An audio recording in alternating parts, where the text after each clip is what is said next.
That's not my name. I'm not your slave. I live by the moral, and that's how I behave with love and respect for my fellow man. Now I remind those of your kind, your statutes never can control the freeborn with their rules and demands. For I will not stand under what I do not understand. 'Cause I'm a free man.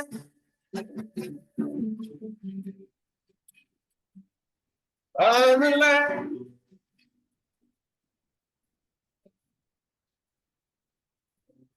and I'm doing everything I can. Good morning, good evening, and good afternoon, wherever you are in the world. And welcome to another episode of The Infinite Way. And you just heard Litmus A Freeman.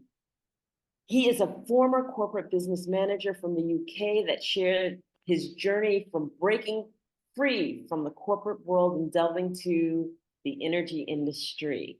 So, with 25 years experience of daring to move to voluntary redundancy in 2004, he took us on his escape from the matrix.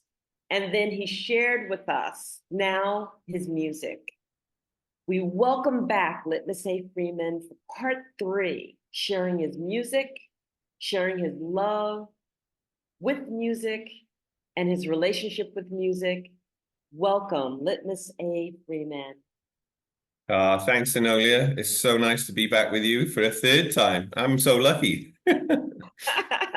We are lucky because there are so many facets to what you bring to the table and your contribution to the world. And I'm so excited to explore and to get to know all these facets of the beautiful gifts that you bring to the world.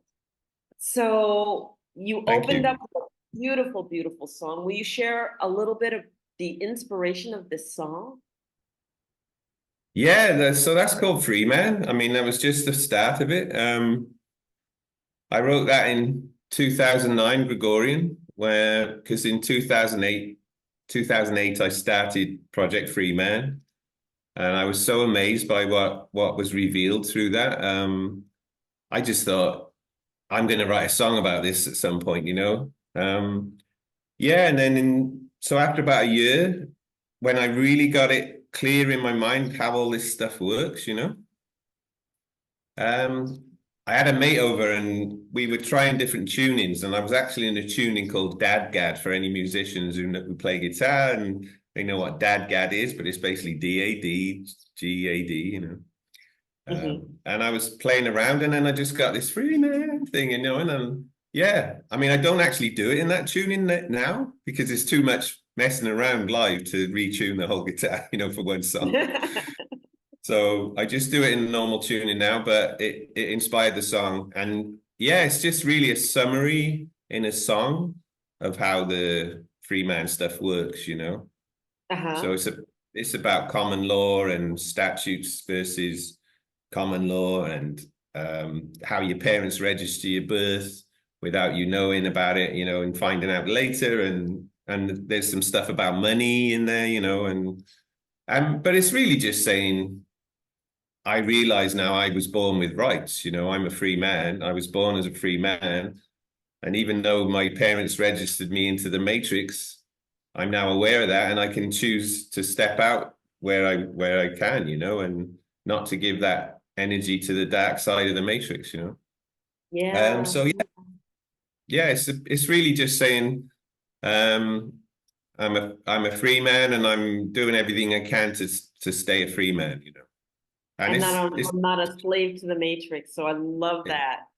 I exactly, love yeah. it. I love it.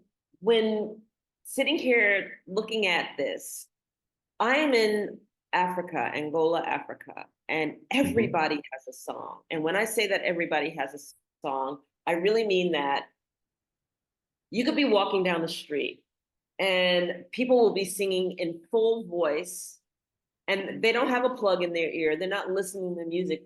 They just have their song that they're singing. That's what they Oh, feel inspired to sing. And I amazing. love that about here because, I remember taking long trips from Luanda to Benguela, which is about a 12-hour trip. And people will just start singing and feeling the song that's in their heart. And then others will join in if they feel so moved. But there was a tolerance of the song.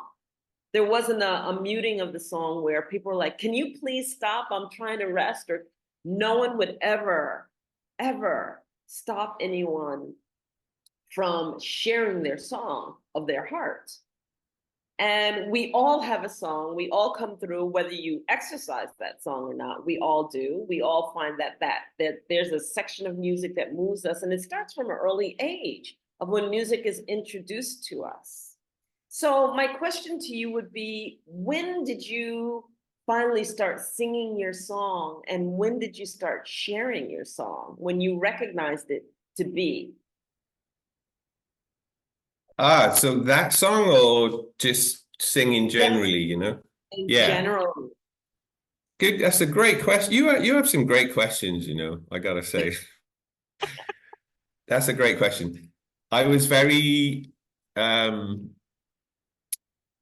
so I've got you might remember from our astrology workshop the other day that I have Leo ascending, Hmm. and we're more like our ascendant sign typically, unless it's afflicted in some way. We're more like our rising sign when we're younger, you know. Yes. So yeah, as a kid, I really didn't care. I was a big show off, you know. I used to stand on the table in school, in primary school, maybe age 8 or 9 or 10 or something, and I would sing like the Rubettes in a falsetto at the top of my voice while the teacher was out of the room, you know, and everyone would be laughing, and yeah, it was nuts, you know. I really didn't care, but but when my mum left when I was 13, it changed everything, you know, and that was my original wound, if you like. And then I Hmm. became quite introverted and shy, you know. Um, so I didn't think I had a good voice, you know. I wouldn't sing in front of anyone. I would only sing cover versions of stuff. And if I had written a song, I would be too embarrassed to play it to anyone, you know, all this kind of stuff, you know, that we put on ourselves. Um, so yeah, I mean, really what happened was I met a guy called Cliff Coates, who's a dear friend of mine. He's not doing so good these days, unfortunately, but he's happy enough.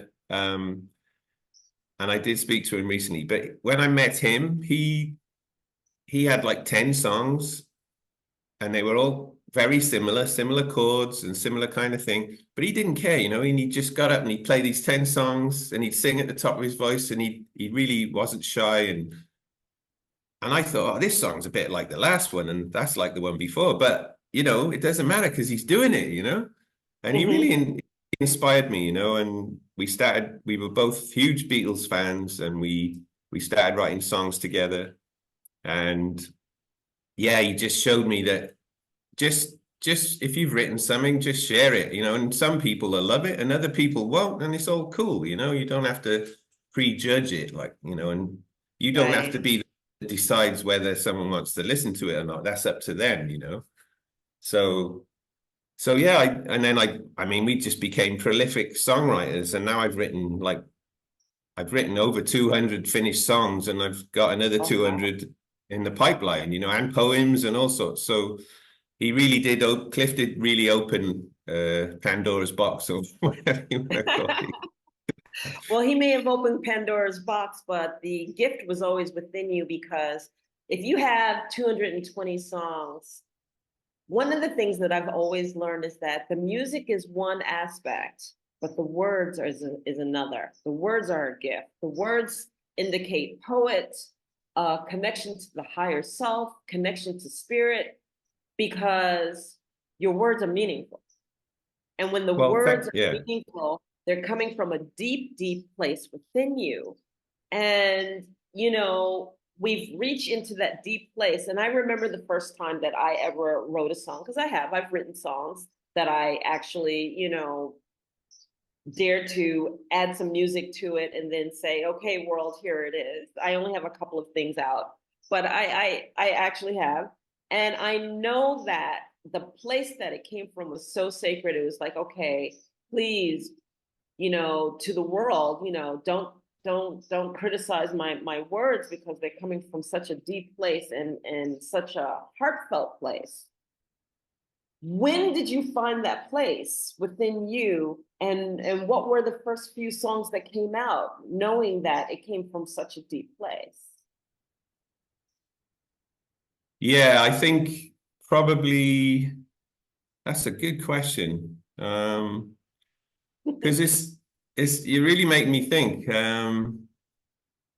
Because it's a process, right? But It is. I guess if I think about it, when I was writing with Cliff, we thought we were Lennon and McCartney, we did well, we wanted to Yeah. be like Lennon and McCartney. Um, and I guess he was more Lennon, I was more McCartney. So I was more into the melody and stuff, and he was more Uh-huh. into the words. And he was very John Lennon because he would write a lot about himself and how he saw the world and how he was feeling. And I would write like more like McCartney in a third person or about something else. But but yeah, I guess after Project Freeman, I just became so John Lennon. I mean, for me now, it's all about the words. Yeah. And I as you know, I love wordplay. The Laurel Erica stuff we were talking about that really connected with me recently. So yeah, I've just become much more about what are you saying, because if you're gonna take 3 to 5 minutes of someone's time, say something, make them think, like give a message, whatever, share what you're feeling, deep. Yeah, I mean, we can all write about other things and made up things and whatever, and there is a place for that. But yeah, I just want to share my truth, as they say now, and I guess that's been quite.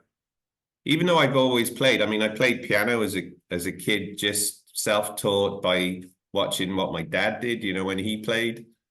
Okay. Um, yeah, and then I learned guitar later when I moved out, and when I was 16, I started playing guitar. But but really now it's not so much about the music. Yeah, it's all about the lyrics. So I Yeah. guess I guess when I really connected to that was probably, yeah, I would say since doing Project Freeman. Yeah, that so like what's that? Where are we now? So about 15 years ago, I guess. Okay. Okay. So Yeah. would you say that the words come from you, or the words come through you, or both? Ah. Hmm. It's a bit of both. Um, I gotta say, I do still have some ego, let's be honest. I think you need a bit of. I've got Gregory here, my ego's, he hasn't gone anywhere. He's still there, saying, don't forget about Okay. me, don't forget about me. And then Melvin and Melvina over here, they say, yeah, okay, Greg, but, stay in your box for now. But when I say, yeah, I kind of say, when I write or create, I really do feel I'm tapping into the creative energy of the universe. And that sounds a bit pretentious or grandiose, but that's how it feels. Oh, yeah. And I feel like I am a conduit or a channel to bring that stuff into the material world through a song, through vibration and stuff, as I understand it now.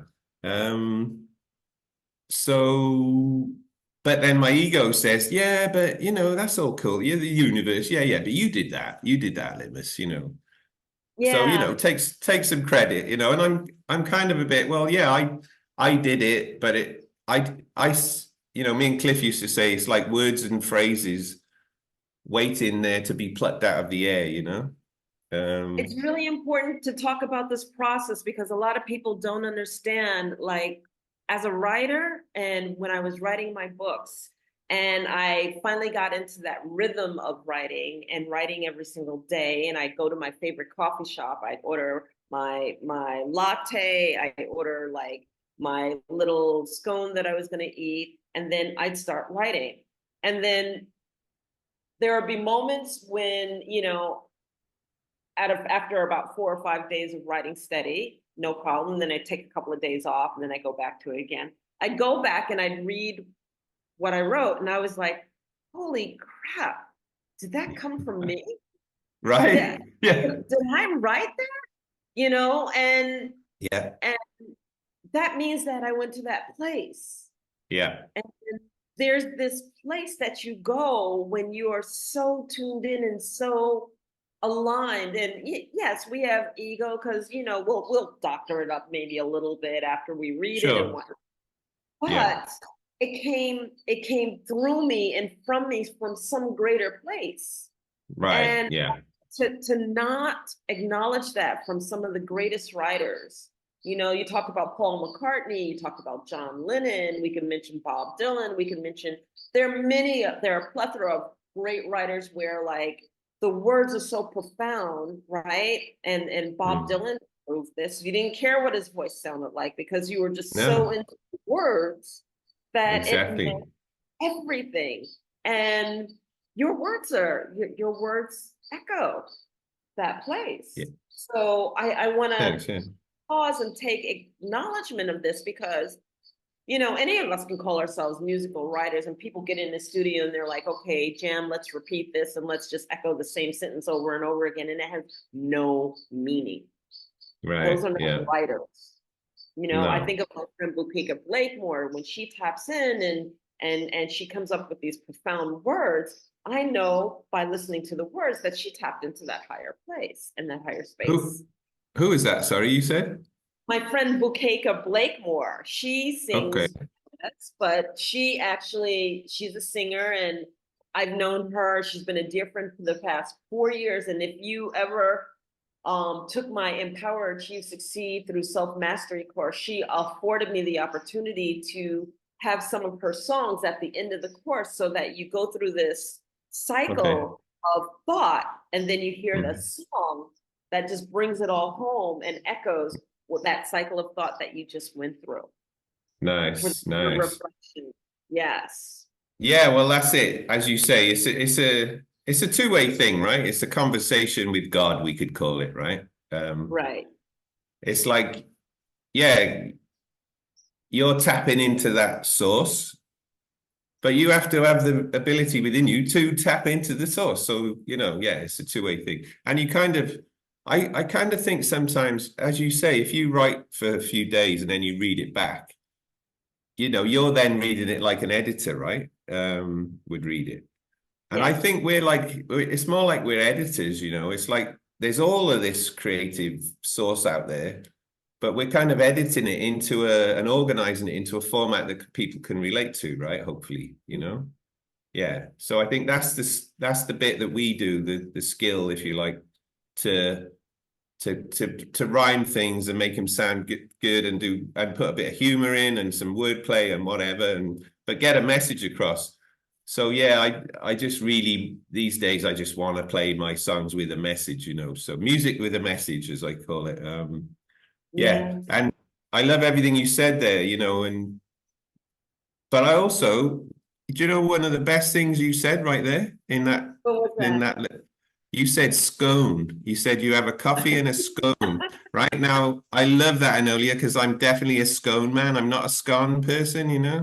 So I I used to have debates with my ex-wife about this all the time because she would say it's a scone, and I'd say, no, it's not a scone, it's a scone. It's spelled with an O. Right? And so I always ask people, when we get like, are you a scone guy or a scone?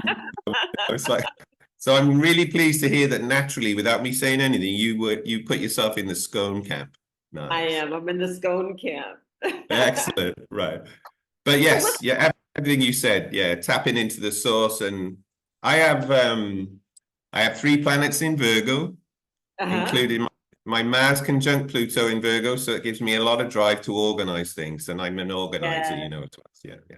So let's talk about that. Let's talk about the process of plucking because that's another process that we kind of slide by and nobody really knows the really secret sauce of the plucking, which is that some of us feel and hear full orchestras or all of the music in our head as the words are coming through. And some of Yeah. us hear the words and then we have to apply the music and look and seek the music to give the words that rhythm and everything else. What is your plucking like? Is it the music's there and the words are just coming? Is it the words are there and you find the music and you pluck that too? Like, share with us a little bit about that process. Again, an excellent question.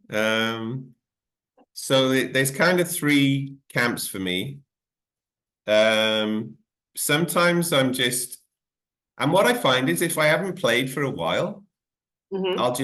I'll just pick up the guitar, and the very first thing I play will be something completely new that I've never played before, right?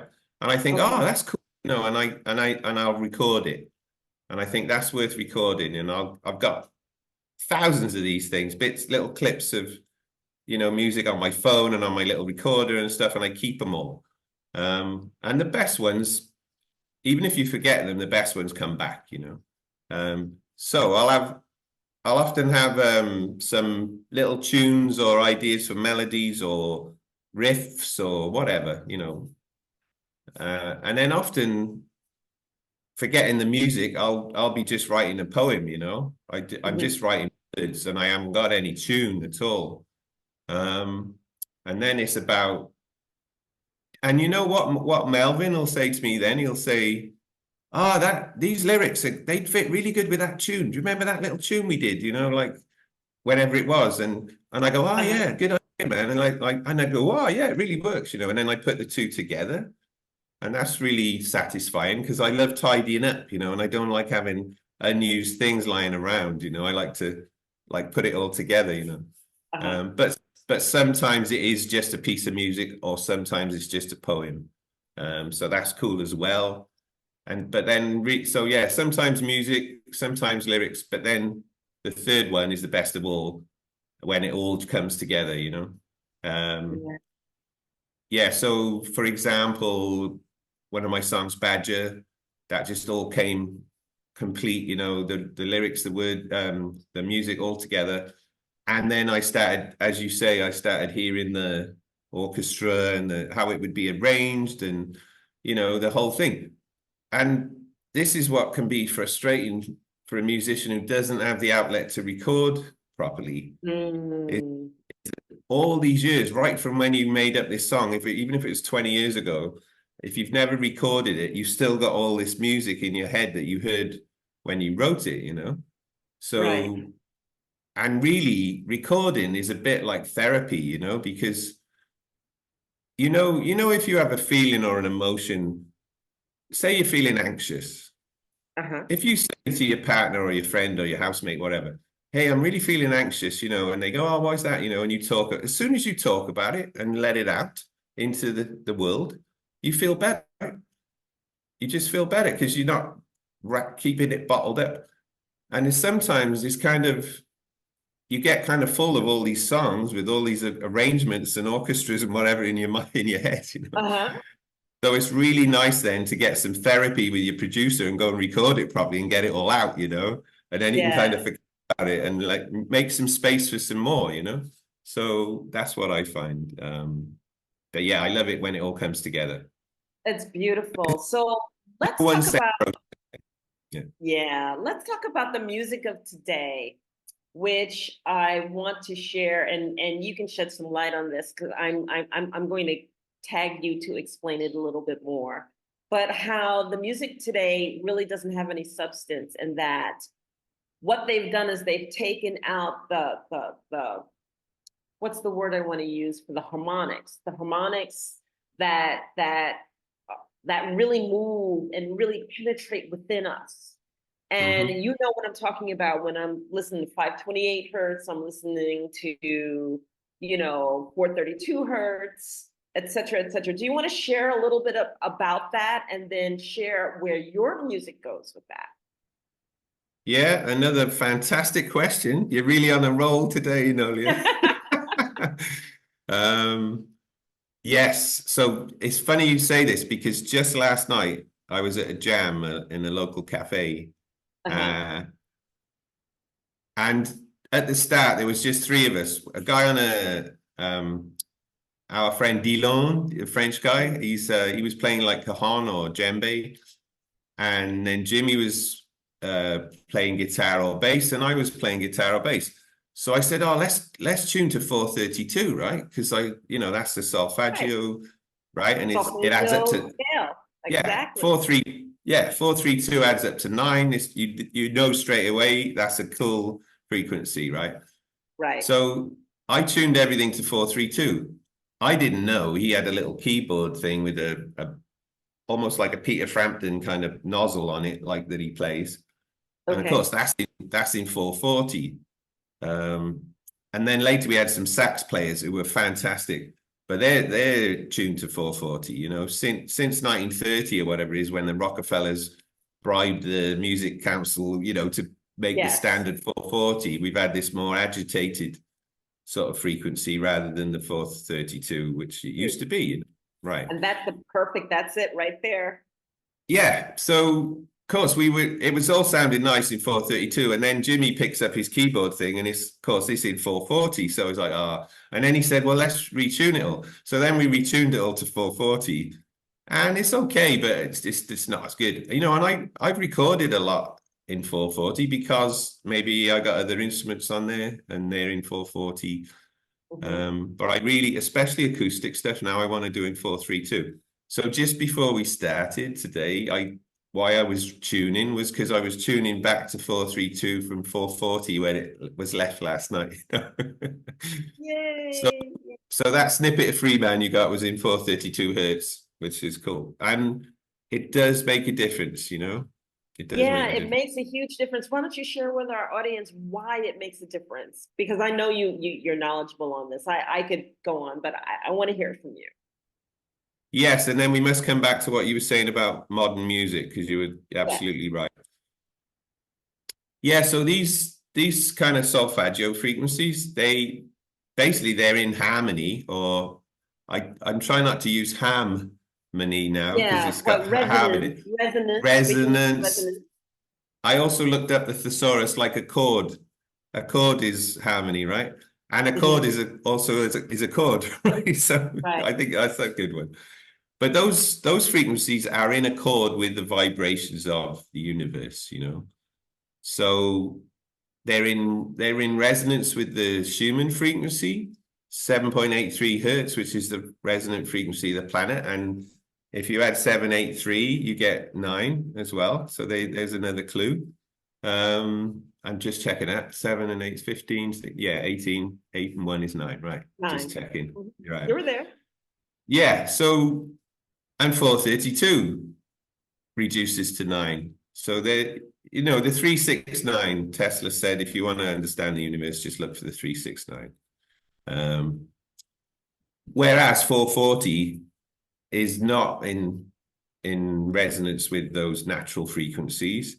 And I think that's one of the reasons, and no surprise it was introduced through money from the Rockefeller Foundation, you know. Yeah. Um, so they wanted to create this more agitating, harsher frequency, which all rock music and everything has been recorded in pretty much, unless people knew about this stuff. So when we play in those frequencies, we're not. So for me, this is just like the calendar that I keep banging on Yes. about, right? Right. Yes. We're not in So the flow. yeah, if we're in a 5 and 2 7-day week cycle thing in the matrix and none of it's lined up with the seasons and we're out of sync with nature. And when we play in 440, we're out of sync with nature. When we play in 432, we put us back in sync with nature. So that's why for me it's important. And I mean we can talk about that, but then I want to come back to what you said about modern music because it's important. Let's go right back to modern music. The modern music is not tuned to the solfeggio scale, none whatsoever. It is always ensured that we are in discord, even in the most popular songs. And what happens is that disrupts our flow. And if that Right. disrupts our flow, that disrupts our thinking. And if that disrupts our thinking, than, slave to the matrix kind of thing, right? We're not thinking, we're just reacting all the time. React, Yeah. react. And I'll let as you. yeah. And then as you said earlier, what's happened with music now is, yeah, they've taken the harmony out of it, but also the melody. There's very little melody, I mean, it's not all music, obviously, but a lot of popular music that kind of gets in the charts and gets lots of downloads and is very mainstream. It's just all about a beat. There's a beat and there's some words, but there's very little melody and harmony in there or a chord. Mhm.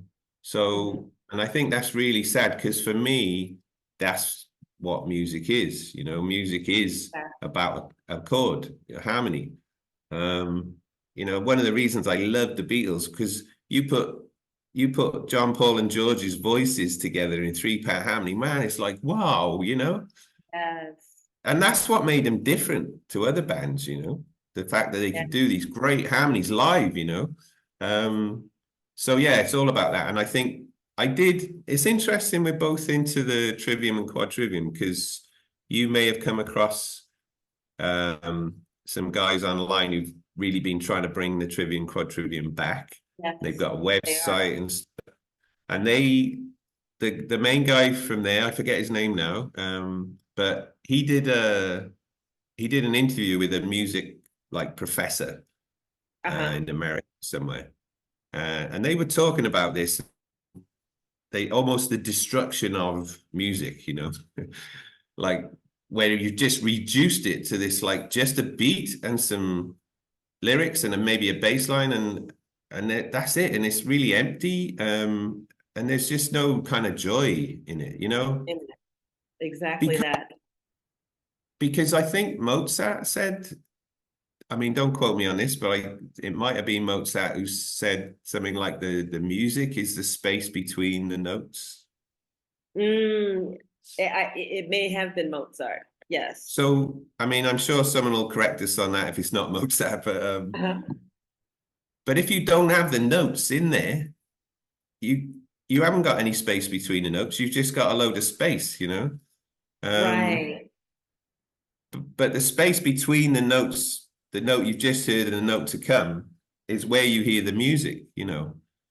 Um, because we naturally kind of anticipate, if we've heard a lot of music, especially if you hear a certain kind of progression of notes or chords, you're kind of thinking, oh, I bet I do, I bet he's going to go to an A minor 7 next. Right. Right. Or So he's going we to. stand corrected. It was Claude Debussy who said that, not Oh, Mozart. thank It you was very Claude. much. Yeah, Claire Excellent. de So you Lune. just it's great having the internet available, isn't it? Yeah. Yes, it is.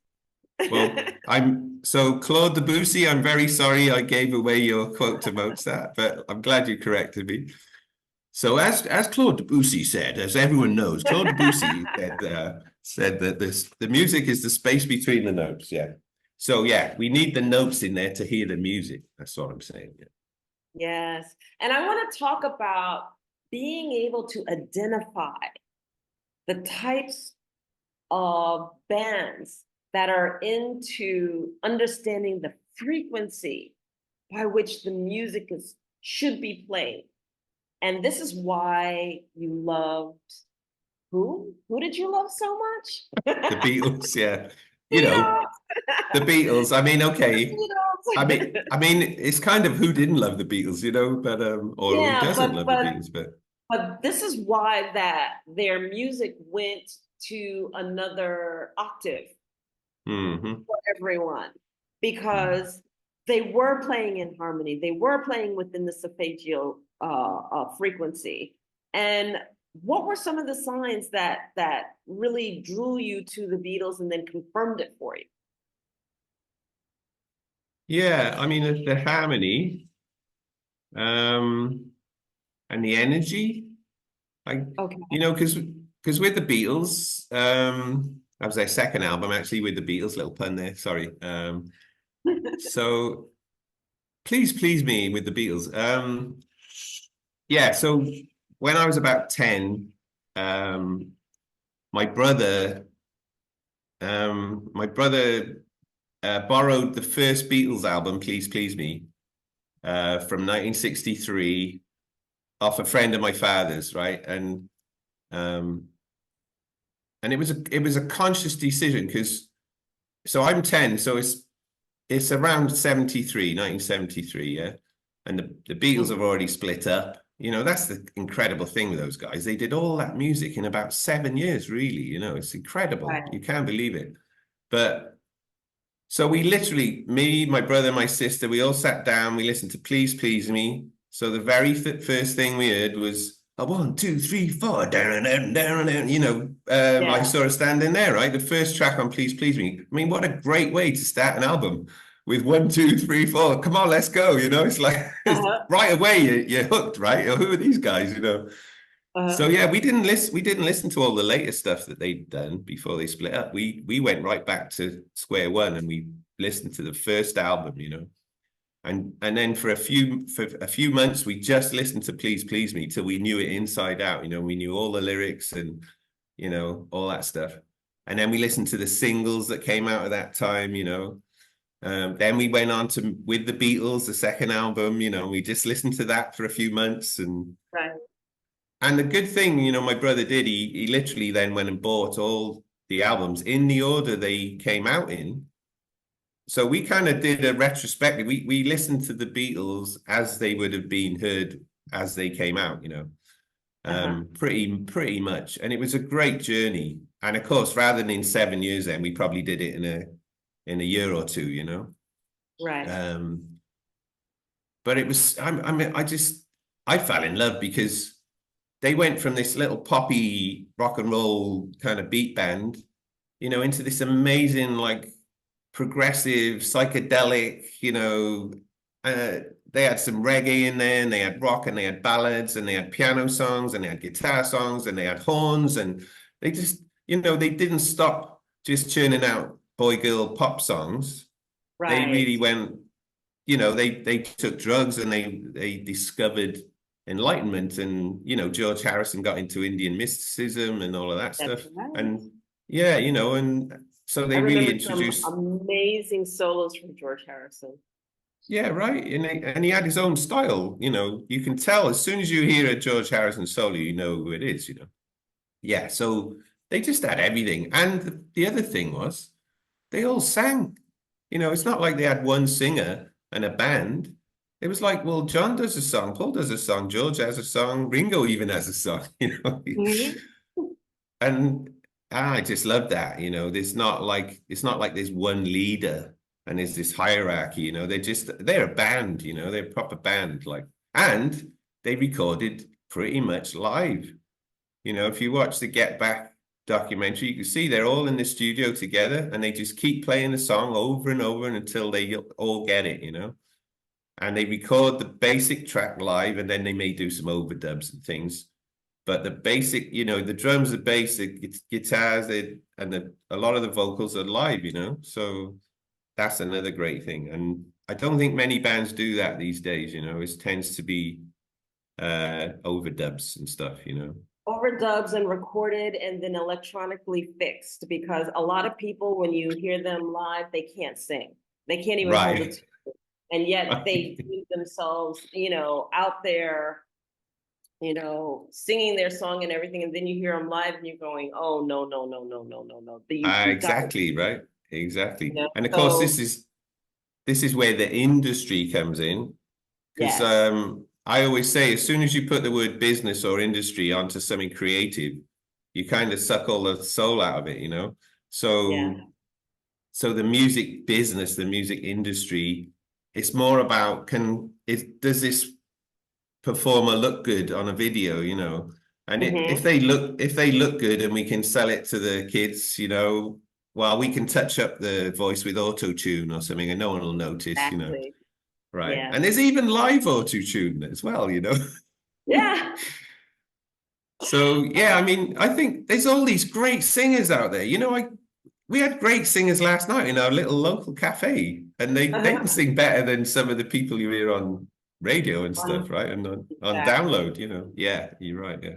But I guess we sound like a bit like, I guess I sound like my dad did now when he used to come into the room and David Bowie would be on top of the pops or something, and he'd say, "Who's this freak? And what's he doing? What's that rubbish?" And I'd say, "Hey, that's not rubbish, Dad. You can't diss Bowie. He's a genius." Yeah.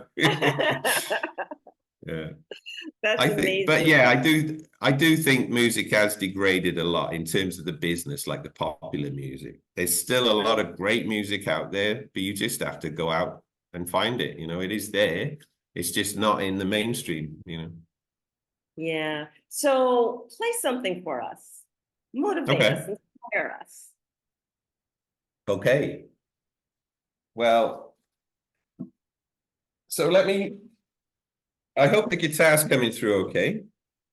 If it doesn't, its wonderful voice will be there. So we're not worried All about right. it.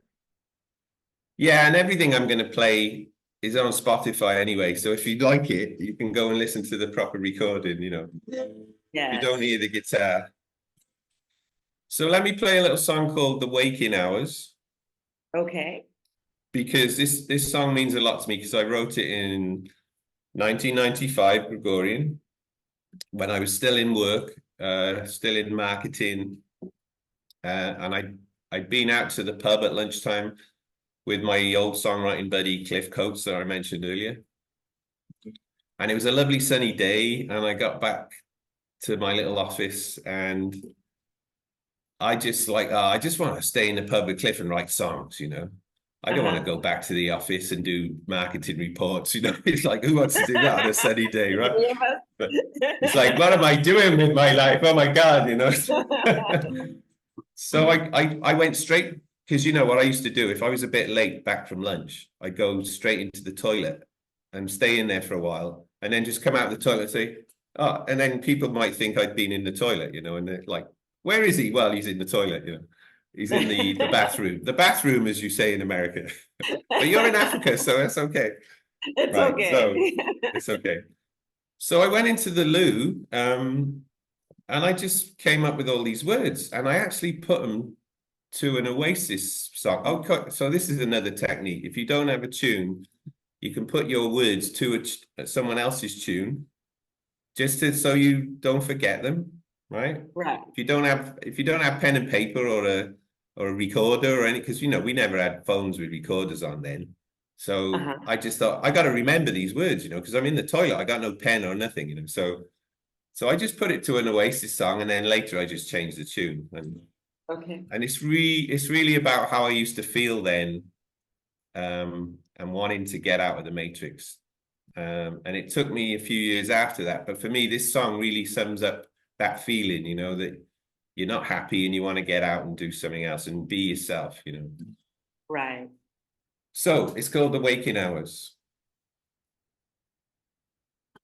Ain't it strange how we change when we wake from the sleeping hours, and the stream of our dreams slips away in the morning shower. We're denied and deprived of the thoughts in our fantasies, and we rise to a world in which we no longer long to be.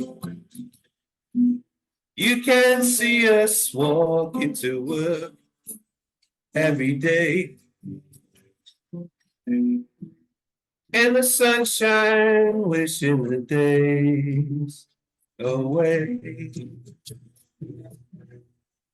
And so few really do what they like and what they're good at, to spend their time in the times hanging round on the underground.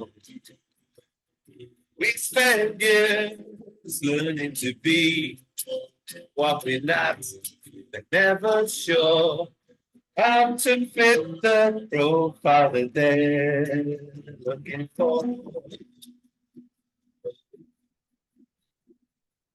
We turn up and try in a shirt and a tie, What a part of the stuff we hide deep inside. Also reach for the sky and fly and fly and fly.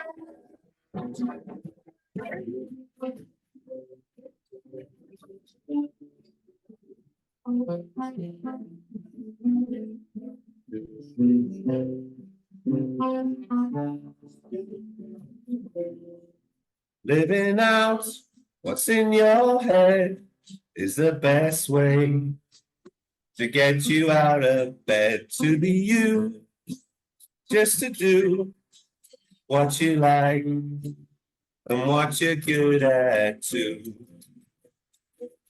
And to use the other side of your brain. And to your part of your soul behind in your name. There's a reason we dream to make the most of the waking hours. We dream to make the most of the waking hours. So make the most of your waking hours. You make the most of your waking hours. Your waking hours. Your waking hours. Your waking hours. Your waking hours.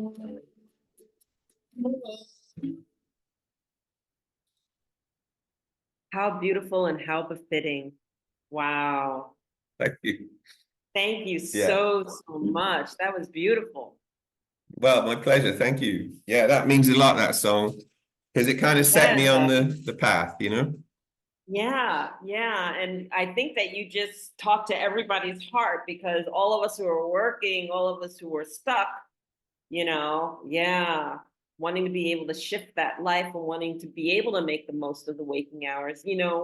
People forget that we have one life to live, one life, and you should be working to live, not living to work. Mm-hmm. And so many of us, we are caught in that trap because we're taught how to live to work. And, where's your loyalty to the company? And where's your loyalty to this? And where's your loyalty to that? And, that's not how we're supposed to be spending our lives.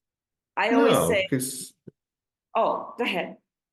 No, go on. You finish what you're saying. I was just going to say, I always say this saying, dream a beautiful dream or you will be dreamt. Right. And people will say, well, what do you mean by being dreamt? And being dreamt means that you're living to work. You're doing what you're told, and you're saying that this is what life has to look like because this is what I was told to look like, and you're not doing anything that honors what you feel like doing. Yeah. And so living your whole life based on what somebody else told you to do. Exactly. And why we're here. So that's why I love creating programs to help people break out of that. Excellent. Completely. Yeah. Absolutely. Keep doing your thing. Yeah, because if you're being dreamt, you're a character in someone else's dream rather than being the aspect of God that creates their own dream, and then lives it out in the material world. Yeah, manifests it. So when we give, they always want us to give our allegiance to the flag or our allegiance to the company or our allegiance to the shareholders or our allegiance to money or something else outside of ourselves. Yes. But the only reason we're here is to give allegiance to ourselves, our soul, and our connection to God. We can call it God or the creative force, the creator, the all, whatever you want to call it, whatever resonates for you. But basically, it's all about know thyself, find out who you are, find out what you're here to do, what is your mission, your purpose, and do that, And if you do that, the universe will open all the doors and put everything you need in your path, and it will all come. because it wants you to do that. That's why we're here. And yeah, to find ourselves and our soul and our connection to God and the Yeah. creative energy. Yeah, yeah, absolutely.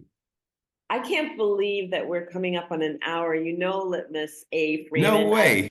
known you forever. I know, you too. It's like, I can't, there's no way it's an hour. Come No on, you're way joking. it's an hour, right? I only played one song. I know, I know. Well, What do you stop want to talking, leave the he audience said. with? Yeah. What do you want to share with our audience? What wisdom do you want to share with the musicians out there who are aspiring, who are trying to get their music out there, who are sitting down having a block right now, trying to write their music or can't bring the melody or the tune to the music? What do you want to say to them? And take your time, Well, you know? okay. Take your time. Take your time. That's one of me and my friend's songs, actually. Take your time. Slow it down, take your time. Right. Yeah. But the irony with that one, it was a really fast rock song. Time, slow it down, you know. But I think, yes, you won't be surprised that I do have quite a lot of advice, but whether anyone wants to hear it or not is another I think it's question. important. Yeah. And it's nice to be invited to give advice, isn't it? And this is what you're doing right now. So I can let myself loose. Right? So there's a few things that spring to mind straight away. When I was first starting to sing and realizing I could sing, like I used to when I was a kid, before my mum left home, I used to sing like I was impersonating the singer of that song, you know? Mhm. So, you know, if it was a Smiths song, I'd be singing, I was happy in the face. I'd be singing like Morrissey, you know, and I'd try and sing like John Lennon or whatever. And to be fair, it was my ex-wife, Sharon. She said to me, why are you singing like that? Why didn't you just sing in your own voice, you know? Yeah. And I was like, well, it sounds better, you know. She said, no, it doesn't. You've got a good voice, sing in your own voice. So that was great advice. So if you do covers, please, please, please sing in your own voice, guys and gals, because, you know, one thing that really pisses me off is when there's a kind of a trend. I mean, a few years ago, it was Katy Perry, and Katy Perry kind of sang a bit like this, you know, and then I go down the shop and a bit, you know, and then everyone you went to see playing, they were all singing like that, like in a bit of a Cockney accent. And I'm like, you're not from London, you know, don't sing like that, sing in your own voice, you know. But everyone's trying to be Katy Perry then, or whatever it is, you know. So first thing is always sing in your own voice, because if you sing in your own voice, that vibration and frequency is going to connect you to your soul and then you've got a chance of connecting to the source, and then you won't have any blockage because you'll open Uh-huh. up that channel. So always sing in your own voice. I think the other advice is don't write to impress other people. So, Ah. you know, now I always say I've written some very cheesy, poppy, like what I might call shit, you know, in the past. Like, oh, I wouldn't dare play that to anyone, you know. But I always say, you Uh-huh. know, a song, a song is what it is. You know, you can't make a song into something it's not meant to be. And if you do, you spoil it, you know. So yeah, I'm sure you'll all write some really cool like rock or whatever it is that you really want to do. But sometimes you're just gonna get some really cheesy like you know poppy kind of thing. It's all about love or whatever it is. And then you know if you're too much in your ego and what will people think of this, you'll say, oh, I'm not going to do anything with that. I'm not going to play that to anyone, you know, because that's not really how I want to be seen. But you're a Uh-huh. conduit for that song. That song wants to be in the universe, in the material manifestation, and you're the one who's been given the opportunity to do it, you know. And it's a test. It's a test. Are you really bothered more about what other people think, or are you really bothered about expressing your creativity, whatever form it comes in, right? And I think that's what we got to do. So I've written some very cheesy things, but I'll still play them because this is how the song goes, you know. Right. Right? Right. It's not if I try and change it and make it all cool, it's just not gonna have the message that it's meant to have, you know. So that's my second piece of advice. is let the song, let it be, you know, let it be what it is. Let it be. There you go, a Beatles reference again, let it be. Uh-huh. And I guess my third piece of advice is say something. You know, Mm, just you've got, as I said, you've got 3 to 5 minutes or whatever it is with a song. And you know, the biggest gift anyone can give you in life is their time. Okay. It's worth more than all the money, all the gifts, everything. If someone is willing to give you their time, they're taking part of their life out and they're giving it to you, right? And that's a real honor. And you should respect that honor. You know, I've played a lot of gigs where I'm sitting there playing, I'm singing some beautiful little ballad about another life or something, you know, and all this deep work, and people are all, you know, chatting away in the back, right. and no one's listening, right? And you kind of think, well, fuck you, you know, like I'm here, I'm pouring my heart out here, and you're talking about the football or something, you know, whatever it is. Um, Right. so when And I you think write a every song, musician wants to say that when that's happening at that moment. right? There's a great I have done that, okay, and people got very embarrassed, but I'm really glad I did it, and I would do it again. I have had that experience, but there's a great scene in the movie Yesterday. I don't know if you've seen Uh-huh. it, but it's yeah. And so there's this local struggling musician, and he's written his own songs, you know, and nobody he's in the pub playing, and the kids are all running around and everyone's talking and no one's paying any attention. And he's thinking, oh, what's the bloody point in this? Why am I bothering, you know? And I Right. know the movie, but then he discovers all the beat. He remembers all the music, and something happens in the world and no one else remembers the Beatles, right? So he's playing a Beatles song and no one's heard it. And they're like, and when he just plays it to his mates, they're like, wow, what's that? That's amazing, you know. But when he's playing them in the pub, in a gig with the kids running around, still no one's listening. So it doesn't even matter if it's a fantastic Beatles song, still no one's listening, you know? Right. But when you write a song and you release it, if someone's taking time, they're giving you 3 or 5 minutes to listen to your song, share a message with them, say something, you know, because they're giving you the biggest gift they can give you is their time. So honor that gift and make sure you say something meaningful in those 3 to 5 minutes that will, you know, pass on some wisdom or make them think about their life or whatever it is, but just say something, you know. And that's what all the greats do. That's what John Lennon did. You know, he said something. I when I got older, I kind of went off the McCartney stuff more because it's great stuff, but it tends to be more. He's not really talking about himself, you know, and how he feels and stuff Right. so much. Whereas Lennon was always hat on your sleeve, you know, bare your soul to the world. And I did write a little song with a friend once called "The Artist Bears Their Soul for the World," you know. And I think when you do that, people get that, you know, and they connect with that, and they Right. see your vulnerability, and they see that nothing's perfect, and they see that we all have times of anxiety and depression or whatever it is, you know. But if there's a message, you know, you can come through all that and you can be good again, you know. So yeah, so sing in your own voice. What was the second one? I can't remember now, but sing in your own voice You know, always have something to say. and make sure you say something was the third one. And Yes. whatever I said the second one was. Yeah. Yes. So, where can people get your music? Where can they find your music? Where can they listen to more of your inspirational work? Okay. So what I've done with my music, it's like a pipeline, you know, a production line. So, or you know, a pipeline from the source or whatever. So I start out with lots of demos.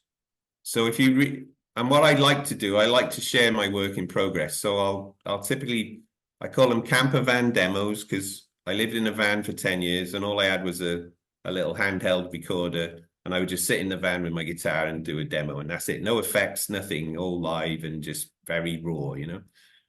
So my songs typically, even now, when I don't live in my van, if I've got a new song, I'll go to the beach in the van and I'll record a demo in the van, you know. So all of my demos and all my music is on my SoundCloud. Okay.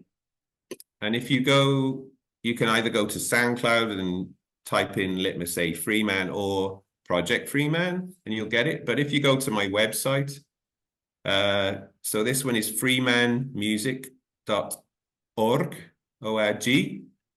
And when I'm playing live, I say, it's because it's an orgasmic experience. Okay. Freemanmusic.orgasmo, you know, okay. You know, I hope that comes over anyway. So freemanmusic.org has got all my demos and the finished ones and everything. Okay. Now, some of those demos, I do a home studio recording, which is a bit of a better demo, maybe got drums and stuff on it. And they're all on there. But then the ones I really finish off properly, more to studio quality, they go on projectfreemanmusic.net. Okay. Projectfreemanmusic.net. And if you go there, you've got all the links to all the platforms. So they're all on. So those ones get released to the major platforms like Spotify and YouTube and all those things I don't really want to use, but you have to because that's what everyone listens to, right? So if this was a debate for a long time, but if you're not on there, people don't find your stuff so accessible. So there's about 27, I think, I've finished, which are on Spotify and stuff. But if you go to projectfreemanmusic.net, you got all those in one place. Yeah, but if you like rough camper demos, you know, go to freemanmusic.org. And if you go on freemanmusic.org, you'll see a little menu at the top of the page, and it says like albums and songs and stuff, gigs. And if you click on songs, you'll get an alphabetical list of the like 220 whatever it is songs which are published there. But also there's also a chronological order playlist there as well, and that's got a playlist from SoundCloud with all I think I've got about, of the 220, I've got about 115 demoed, you know, so you can hear them. The rest are just lyrics. So if you want to hear the demos, you can put one playlist with 130 songs in chronological order, you know, depending on how much time you've got and you want to give to Freeman, you know, it's like and there's all sorts in there, you know, there's funny stuff, there's deep stuff, there's emotional, there's relationship stuff, there's realization stuff, there's freedom stuff, you know, whatever is all there. So I hope you enjoy that little exploration. Yeah. Well, I'm going to close the show out, but I'm going to ask you upon my closeout that you sing us out. Okay. Okay. So Right. I want to thank my audience, and I want to thank you, Litmus A Freeman, for being a guest here. If you like what you saw, please like us. If you loved what you heard, please share this episode, and please do subscribe. This has been another episode of The Infinite Way, where spirituality meets humanity. And we're going to close out by a song from Litmus A Freeman. And thank you for being our guest. And this is one I wrote with Cliff Coates, my good old buddy. So this one's for you, Cliff, as well. So it's called The Universal Constant.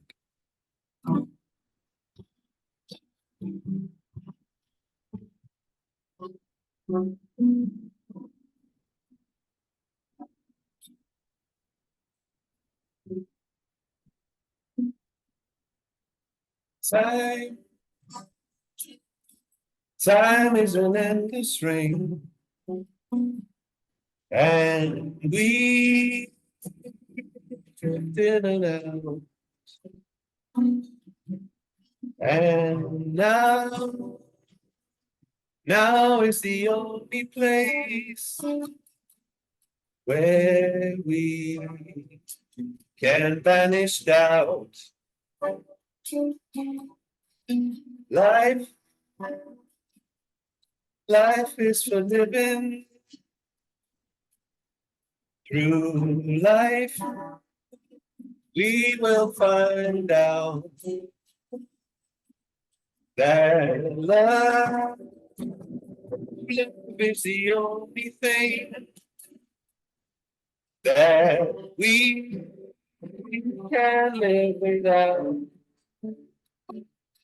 It's the universal constant that weaves its way through time.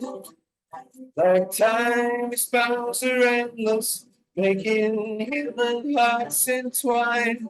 It's the universe constant, makes life worth living for. It bonds us all together, and opens all the doors of the door.